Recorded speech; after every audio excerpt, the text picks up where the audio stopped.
Alhamdulillahirabbil alamin wa bihi nasta'inu ala umurid dunya waddin wa ala alihi wa ashabihi ajmain. Asyhadu an la ilaha illallah wahdahu la syarikalah wa asyhadu anna Muhammadan abduhu wa rasuluhu alladzi la nabiyya ba'da amma ba'du. Wa qala Allah ta'ala fil Qur'anil Karim, a'udzu billahi minasy syaithanir rajim. Qad aflahal mu'minun alladzina hum fi salatihim khashi'un. Al-ayah.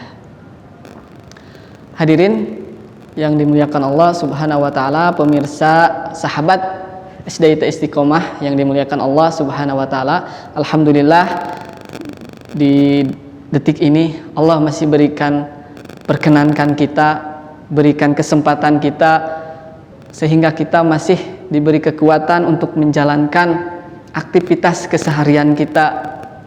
Kemudian Allah takdirkan hari ini dalam suasana yang penuh kekhidmatan, kita sedang menjalankan saum Ramadan. Mudah-mudahan saum kita tentunya mendapatkan pahala yang luar biasa di sisi Allah Subhanahu wa taala, di samping menjalankan ibadah-ibadah yang lainnya. Baik, pemirsa yang dimuliakan Allah Subhanahu wa taala, salat merupakan rukun Islam yang kedua. Selain itu, salat merupakan ibadah yang paling fundamental, yang paling dasar. Kenapa? Karena ketika seorang sudah menyatakan syahadat, kemudian dia diwajibkan oleh Allah Subhanahu wa taala untuk melaksanakan salat. Ini salah satu ibadah mahdoh yang sangat penting untuk kita.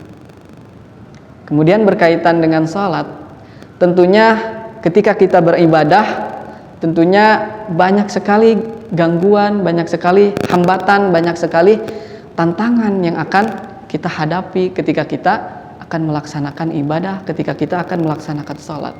Tentunya setan tidak akan diam, tidak akan pernah berhenti untuk selalu menggoda kita ketika kita beribadah. Baik, tadi saya sampaikan dua ayat mengenai karakter orang mukmin. Maka qad aflahal mu'minun, maka sungguh telah sukses. Qad aflaha itu beruntung. Di sini Allah menyatakan dengan qad gitu ya. Qad itu merupakan harfu taukid, betul-betul beruntung. Maka bagi orang kita selaku mukmin itu suatu kebahagiaan kita dilahirkan di agama Islam, tentunya di kalangan-kalangan muslim ya. Itu adalah sebuah kenikmatan yang tiada tara untuk kita. Kemudian salat ini menjadi salah satu tolak ukur baik dan tidaknya ibadah seseorang. Kenapa? Ada hadis yang meriwayatkan as-salatu imaduddin. Salat itu merupakan tiang agama. Tiang agama di sini adalah tiangnya ibadah. Makanya kenapa salat itu jadi tolak ukur baik dan tidaknya ibadah seseorang. Kita bisa perhatikan, ada seseorang yang salatnya baik, maka kita perhatikan urusan selain ibadahnya pun akan beres. Idza salahal jasadu kullu, gitu ya. Kemudian apabila salatnya tidak beres, maka tentunya urusan-urusan ibadah yang lainnya pun tentunya pasti tidak akan beres. Nah, ini harus menjadi perhatian untuk kita. Maka bereskan salat kita, perhatikan waktu salat, perhatikan rukun-rukun salatnya, perhatikan syarat-syarat salat, sehingga kita dikategorikan kepada orang-orang yang beruntung. Qad aflahal mu'minun alladzina hum fi salatihim khashi'un. Kemudian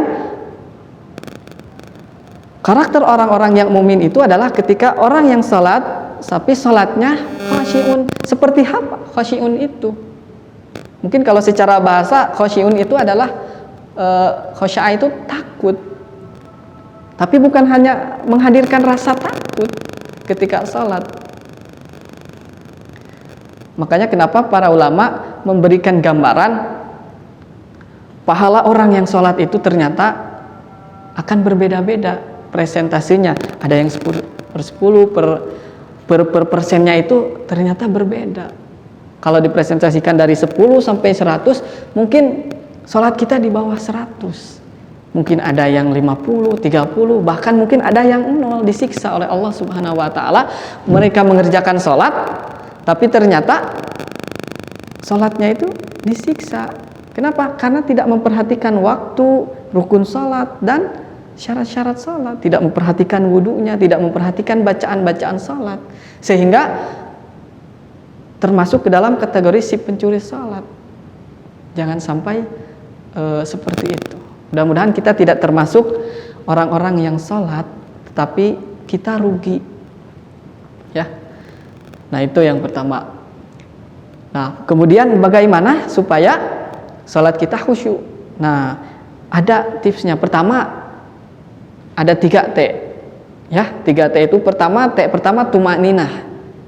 Kita perhatikan, tumakninah itu adalah kita tidak tergesa-gesa, kita menghayati setiap gerakan sholat. Supaya apa? Supaya kita betul-betul mentafakuri, ya, mentafakuri dan mentadaburi sholat. Oke, tumakninah. Kemudian yang kedua tafakur, kita memahami isi. Kemudian tadabbur, betul-betul menghayati keseluruhan aspek-aspek sholat, gerakannya, bacaannya, sampai hati kita harus menghadirkan betul-betul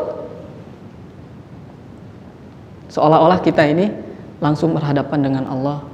Kita seolah-olah melihat Allah, meskipun kita tidak melihat Allah, tapi Allah melihat kita. Itulah ihsan. Makanya kenapa al-ihsan itu penting ketika beribadah. Supaya apa? Supaya kita betul-betul khusyuk dalam beribadah.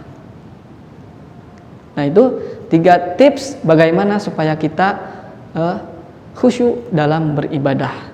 Sebetulnya tips itu bukan hanya sholat, tapi untuk seluruh aspek kehidupan kita. Ya, ketika bekerja harus khusyuk, ketika aktivitas yang lain harus khusyuk, apapun harus khusyuk. Kenapa? Kita harus fokus terhadap kerjaan kita. Manusia dilahirkan ke dunia kemudian mengemban tugas hanya untuk beribadah. Maka ibadah kita dituntun oleh Allah Subhanahu wa taala dan Rasulnya harus betul-betul kita jalankan dengan sesuai arahan dari Allah dan Rasulnya. Baik, para pemirsa yang dimuliakan Allah Subhanahu wa taala, mungkin itu saja yang bisa disampaikan pada kesempatan kali ini. Mudah-mudahan apa yang disampaikan ini menjadi ilmu, jadi bekal ilmu untuk kita. Akhirul kalam, Rabbana atina fid dunya hasanah wa fil akhirati hasanah wa qina adzabannar. Aqulu qauli hada wa astaghfirullah li wa lakum. Assalamualaikum warahmatullahi wabarakatuh.